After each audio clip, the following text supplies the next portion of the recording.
안녕하세요. 마지막 순간까지 최고의 플레이로 짜릿한 감동을 안겨준 스포츠 스타들의 일대기를 조명하는 농구 전문 채널 버저비터입니다. 오늘은 미러키의 유일한 우승을 이끌었던 센터 카림 압둘자바에 대해 얘기해볼까 합니다. 카림 압둘자바는 최고의 액션 스타였던 이수령의 영화 사막유이에 출연해 화제를 모은 적이 있는데요. 당시 그는 기골이 매우 장대하고 리치가 길며 싸움을 잘하는 흑인 캐릭터로 깊이 각인되었습니다. 그런데 아이러니하게도 극중 맡은 배역의 이름은 하킴이었다고 합니다. 당시 카림은 이수령에게 무술 지도를 조금 받았는데 이때 배운 정권으로 시합 중 자신에게 반칙을 한 켄트 벤슨을 가격해 턱이 부서지는 부상을 입게 했습니다. 이 때문에 이수령은 큰 실망을 표현했고 자바 역시 크게 뉘우쳐 다시는 경기 중 누군가를 때리지 않았다고 합니다. 이외에도 코미디 영화 에이플레인에 로저 모덕이라는 비행기 부조종사 역으로 비중있게 출연한 적이 있는데 이름이 로저라서 조종사와 관제사가 알았다는 뜻으로 로저라고 답할 때마다 자신을 부르는 줄 알고 뭐? 라고 답하죠. 그리고 꼬마 승객이 나 당신 알아요. 분명 카림 압둘자바야 라고 말하자 그는 자신이 아니라고 딱 잡아댑니다. 그러자 꼬마가 우리 아빠가 당신은 디펜스 능력이 부족하댔어요 라고 깐죽거리자 꼬마의 멱살을 잡고 내가 그 얘기 NCAA 때부터 들었거든 이라며 자폭합니다. 만화 슬램덩크에서 채취수방에 붙어있던 포스터의 주인공이 카림 압둘자바였는데요. 또한 서태웅의 1학년 팀과 채치수의 2, 3학년 팀이 연습 경기를 할 때 최소연과 이한나 매니저가 1학년 시절 카림의 팀이 선배들을 연습 시합에서 박살내버린 일화를 이야기할 때도 등장합니다. 2013년 7월 12일 압둘자바는 다저스 더그아웃을 찾아 류현진을 보자마자 곧바로 공을 내밀어 사인을 요청했는데요. 정작 류현진은 카림 압둘자바에 대해 잘 알아보지 못하는 듯한 표정을 지어 화제를 낳았죠. 자바가 은퇴할 때 류현진이 겨우 2살이었으니 이해가 되지 않는 것은 아닙니다. 할아버지, 성함이 어떻게 되세요? 그냥 카림이라고 적어주게나. 1947년 4월 16일 뉴욕에서 태어난 카림 압둘자바는 농구 이전에 야구와 수영, 축구 등을 했었다고 합니다. 14살 때 파워 메모리얼 아카데미에서 잭 도나유 감독으로부터 농구 수업을 받은 그는 고교 시절부터 71연승을 기록하며 뛰어난 기량을 보여주었죠. 1966년에는 농구 명문인 UCLA에 입학하여 당시 유행하던 이슬람교에 심취해 이슬람식으로 개명합니다. 카림은 아랍어로 착하다는 뜻이고 압둘은 알라신의 종, 자발은 강하다는 의미를 갖고 있습니다. 그는 존 우둔 감독의 가르침을 받으며 이듬해부터 3년 연속 NCAA 토너먼트에서 우승했는데요. 게다가 카림이 2학년 시즌을 마치자마자 NCAA에서는 덩크 금지룰을 만들 정도였습니다. 그가 덩크슛으로 너무 쉽게 득점을 하고 이 때문에 농구대가 너무 쉽게 파손될 우려가 있다는 것 때문이죠. 덕분에 카림은 손수 스카이 훅슛을 개발해 더욱 수비가 불가능한 공격을 펼쳤죠. 대학 시절 카림이 주축이 된 1학년 팀이 전년도 NCAA에서 우승한 상급생 팀에게 승리하며 화제를 모은 적도 있는데요. 이에 대해 그는 이렇게 말했습니다. 선배들은 전국에서 넘버1이었지만 캠퍼스에선 넘버2였죠. 졸업과 동시에 1969년 드래프트에 참가한 카림은 전체 1순위로 창단된 지 2년밖에 되지 않은 미러키 벅스에 지명됩니다. 예견대로 그는 루키 시즌부터 맹활약을 펼치며 신인왕을 거머쥐죠. 그리고 입단 2년 차에 팀을 우승으로 이끕니다. 이는 현재까지 통틀어 미러키의 유일한 우승임과 동시에 창단 후 가장 빨리 우승한 것이었습니다. 당시 팀의 성적은 82전 66승 16패로 승률이 8할 5리나 되었죠. 카림은 팀 우승에 기여한 공로로 정규리그 최우수선수상과 챔피언 시리즈 최우수선수상까지 싹쓸이하며 3관왕을 차지합니다. 하지만 뉴욕에서 태어나 LA에서 대학 생활을 한 카림에게 미러키는 따분하기 그지없는 곳이었죠. 게다가 자신과 종교적, 문화적 믿음을 나눌 사람이 부족하다는 이유로 행복하지 않기 때문에 팀을 떠나려고 했습니다. 제가 들어와서 팀의 수건인 우승도 하지 않았습니까? 그동안 미러키에서 할 만큼 했으니 고향인 뉴욕이나 뉴저지로 트레이드해주세요.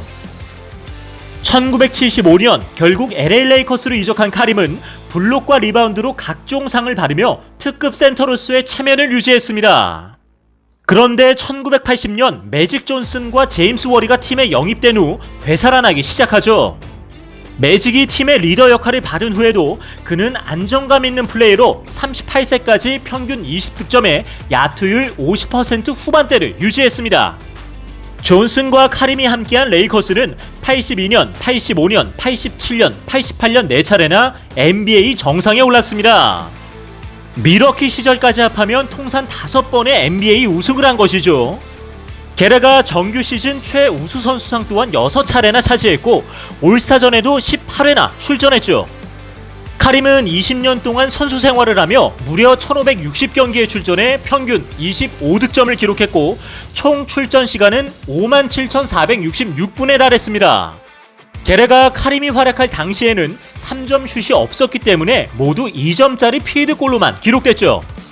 그는 총 28,307개의 야투를 시도해 15,837개를 성공시켰습니다.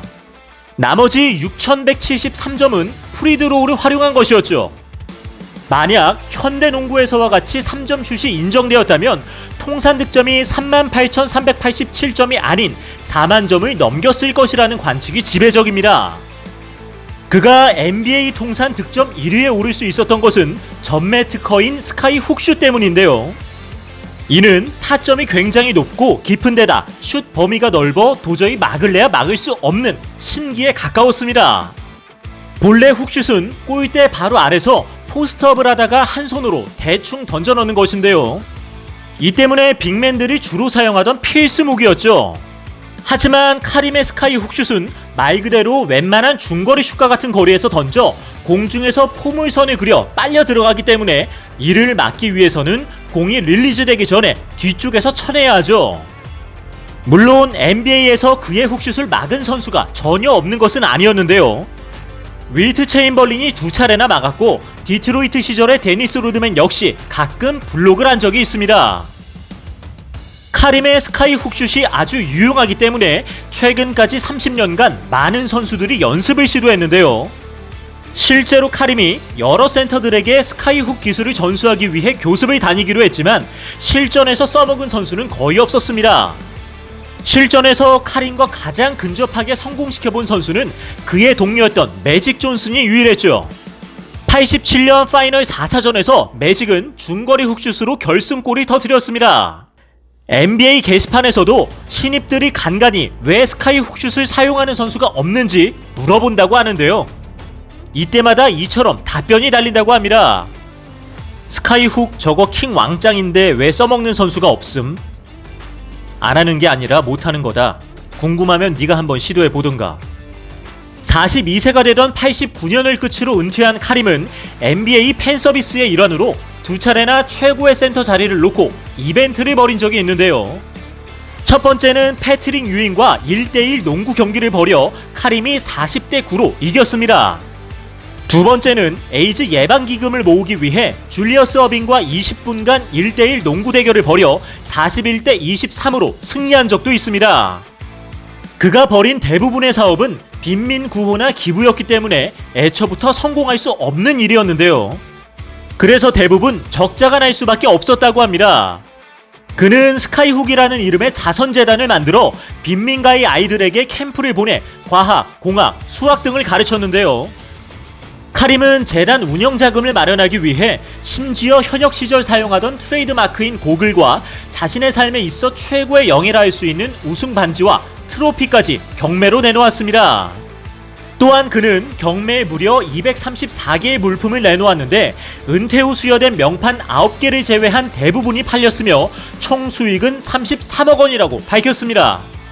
카림은 자신이 아끼는 물품들을 내놓으며 다음과 같은 뜻을 전했습니다. 제가 현역 시절 받은 반지, 트로피들을 방에 전시하는 것과 어린이들이 교육받을 기회 중 하나를 택해야 한다면 제가 가진 것들을 다 파는 편이 낫습니다. 지금까지 NBA 역대 통산 득점 1위인 카림 압둘 자바에 대해 살펴보았습니다. 오늘의 주제와 관련하여 더 궁금하신 점이 있다면 하단 고정 댓글에 있는 오픈 채팅을 사용하여 언제든지 문의해 주십시오. 저희 버저비터는 더 흥미로운 내용으로 다시 인사드리겠습니다. 시청해주셔서 감사합니다.